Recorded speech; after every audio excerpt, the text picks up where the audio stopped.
अनन्या की नई-नई शादी हुई थी, लेकिन उसकी भूख अभी भी खत्म नहीं हुई थी।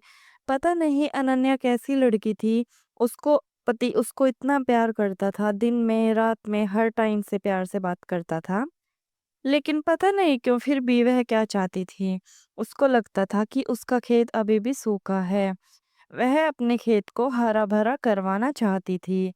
लेकिन वह नहीं जानती थी कि वह किससे कराए। उसका उसके पति से गुज़ारा नहीं हो रहा था। अनन्या के पति की ड्यूटी का टाइम हो गया था, क्योंकि वह शादी के लिए छुट्टियाँ लेकर 1 महीने के लिए आया हुआ था और अब उसको ड्यूटी के लिए निकलना था। क्या करे दोस्तों, जीवन में काम करना भी बहुत ज़रूरी होता है। और उसको जो उसकी जॉब मिली थी, वह उसके शहर से काफ़ी दूर थी और वह काफ़ी दिनों के बाद अपने घर आता है, जैसे कि 4 महीने, 6 महीने के बाद।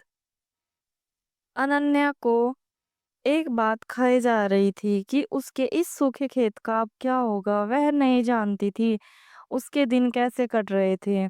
करे तो क्या करे, पूरा दिन अपने घर में काम करती, लेकिन काम में कब तक समय कटता है।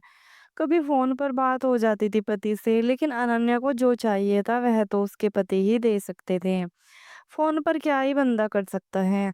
अनन्या फ़ोन में वह सब कुछ देखना शुरू कर देती है जो उसको नहीं देखना चाहिए था, जिसकी लत बहुत बुरी होती है। यह सिलसिला काफ़ी दिनों तक चलता रहा। एक दिन की बात है दोस्तों, अनन्या अपने लैपटॉप में वह देख रही थी जिसमें एक मकान मालकिन और एक नौकर आपस में एक दूसरे के खेत को हरा कर रहे थे। यह करता देखकर अनन्या के अंदर भी वह सब कुछ एहसास जाग गया और वह अपने आप को खो बैठी। इसी बीच अनन्या का नौकर कमरे में आ जाता है। वह ऐसी स्थिति में देखकर बोलता है, अरे मैडम, आप कुंडी लगाना भूल गई और यह आप किस स्थिति में लेटी हो। अनन्या नौकर को देखकर चौंक गई और बोली, क्या करूं, तेरे भैया तो चले गए ना ड्यूटी पर मुझे छोड़कर। अब ऐसे ही गुजारा करना पड़ रहा है। क्या तू मेरी सूखी बंजर जमीन पर अपने हल से खुदाई करेगा? बता मुझे, और उसका पानी देकर हरा भरा करेगा। नौकर पहले मना कर रहा था, लेकिन अनन्या के गुब्बारे देखे और उसकी चिड़िया की साइज देख उससे नहीं रहा गया।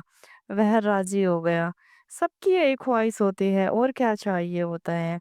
और करता भी क्या, मर्द जात जो है ऐसी ही होती है, क्या कर सकते हैं। और बोला, मैडम क्या करना है। अनन्या बोली, तुम शुरू तो हो जाओ।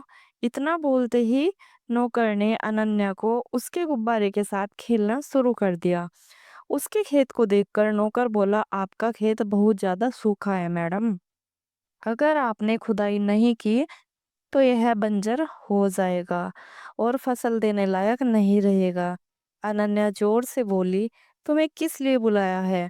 अपने हल से मेरी खुदाई करो।